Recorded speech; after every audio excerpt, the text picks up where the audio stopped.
Bonsoir à tous, bienvenue dans Parlons d'Europe, émission proposée par la Maison de l'Europe, centre d'information Europe Direct, toutes les semaines. Aujourd'hui, je reçois Amélie Baudy et Benjamin Tancé. Bonsoir. Bonsoir. Bonsoir Astrid. Donc, qui sont tous les deux stagiaires à la Maison de l'Europe. Et nous allons revenir aujourd'hui sur l'événement phare de ce mois de mai, la célébration de la Journée de l'Europe qui s'est déroulée le 9 mai dernier. Mais tout d'abord, un petit rappel. Qu'est-ce que nous fêtons exactement le 9 mai? Déjà, en général, peu de personnes savent que le 9 mai, c'est la journée de l'Europe, si je ne me trompe. Tout à fait.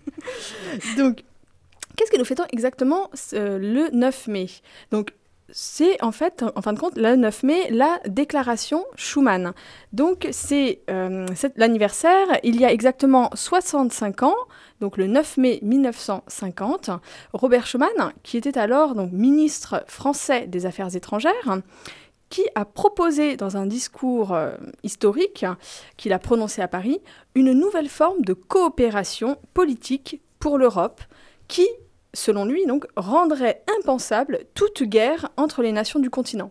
Et visiblement, ça a fonctionné, puisque aujourd'hui, nous avons donc 70 ans, nous pouvons célébrer 70 ans de paix sur notre continent, enfin en tout cas entre les pays de l'Union européenne, parce que malheureusement, sur le continent, il y a eu quand même quelques conflits.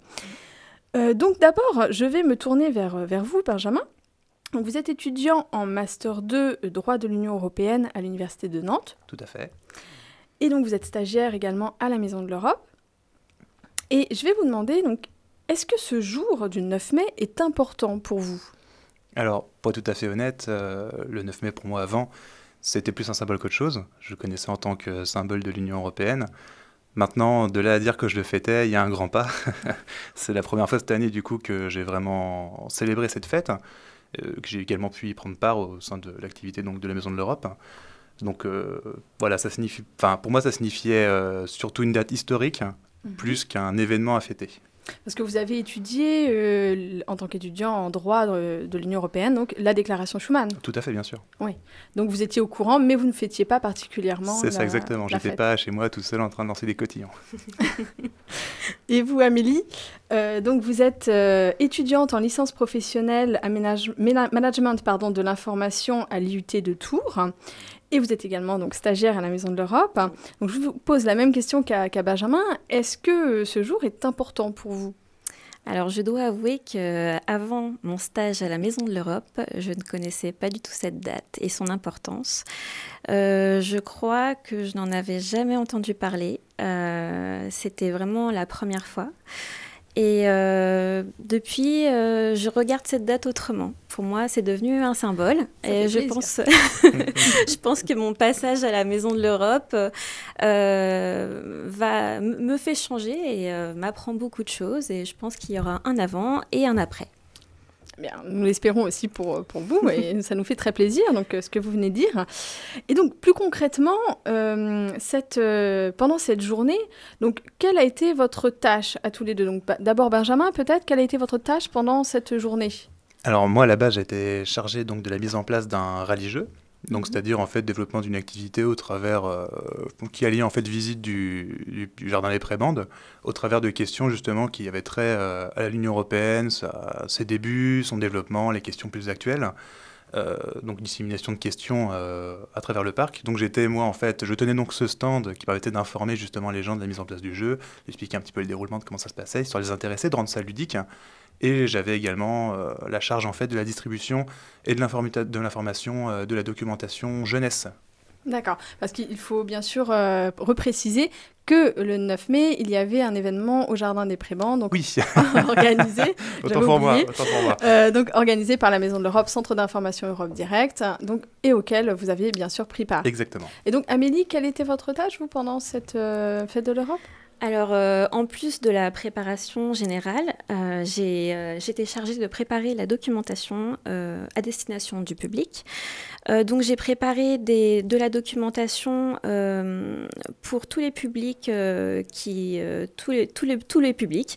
J'ai préparé de la documentation générale, de la documentation jeunesse et de la documentation concernant la mobilité. Donc, le travail, les études en Europe, Erasmus, principalement. Donc, il s'agissait de choisir et de compter la documentation Donc ça s'est fait à la Maison de l'Europe, avant de l'installer sur les stands et de faire le réassort de temps à autre. Donc nous avons apporté à peu près 3000 brochures. Voilà. Et donc beaucoup, je crois, sont partis. Oui. On va dire à peu près un tiers. Ah oui, effectivement, c'est pas mal du tout. Je ne connaissais pas les chiffres. Donc nous allons nous retrouver tout de suite après une petite pause commerciale.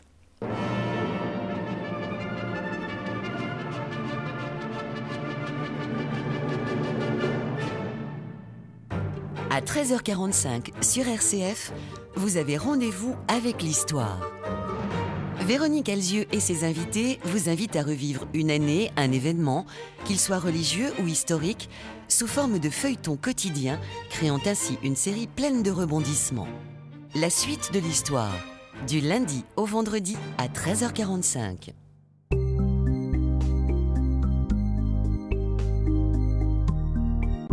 RCF. Vous écoutez Parlons d'Europe, émission proposée par la Maison de l'Europe, Centre d'information Europe Direct, Tours Centre Val-de-Loire. Ce soir, je suis en compagnie d'Amélie Baudy et de Benjamin Tancé, donc tous les deux étudiants et stagiaires à la Maison de l'Europe, pour revenir sur la fête de l'Europe du 9 mai dernier, donc, qui s'est déroulée au Jardin des Prébendes de Douai. Il y avait, je crois, Benjamin et Amélie, de nombreux stands et de nombreuses activités.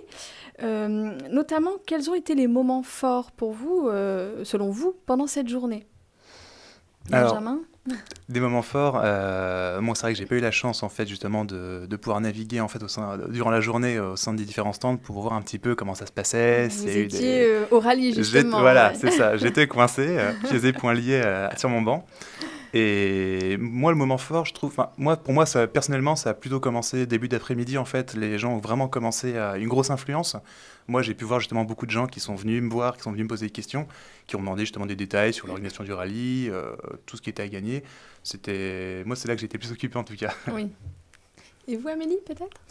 Alors, comme moment fort, je choisirais celui qu'on a passé tous ensemble au repas. Alors, bon, le public n'était pas présent, c'était entre nous, mais c'était une occasion de découvrir d'autres personnes, puisque la préparation de la fête de l'Europe ne s'est pas faite qu'entre nous, elle s'est faite avec d'autres associations. Tout à fait. Et ça a été l'occasion de rencontrer d'autres personnes, d'autres étudiants, des personnes en service en volontariat européen, en service civique. Ça a été l'occasion d'un moment très fort et je pense que j'aurais deux mots pour signifier ce moment. Je parlerai de convivialité et je parlerai aussi de partage. On a passé un agréable moment, un super repas. C'était un grand moment de partage, un beau moment de partage entre Européens. Parce qu'il faut dire que c'est ça aussi, l'Union européenne et donc l'Europe, c'est le partage, bien sûr, la connaissance de soi, l'échange autour de différentes cultures. Et donc ce repas, ce pique-nique qui était tiré du sac, mais aussi en partage justement, était l'occasion de revenir sur ces valeurs.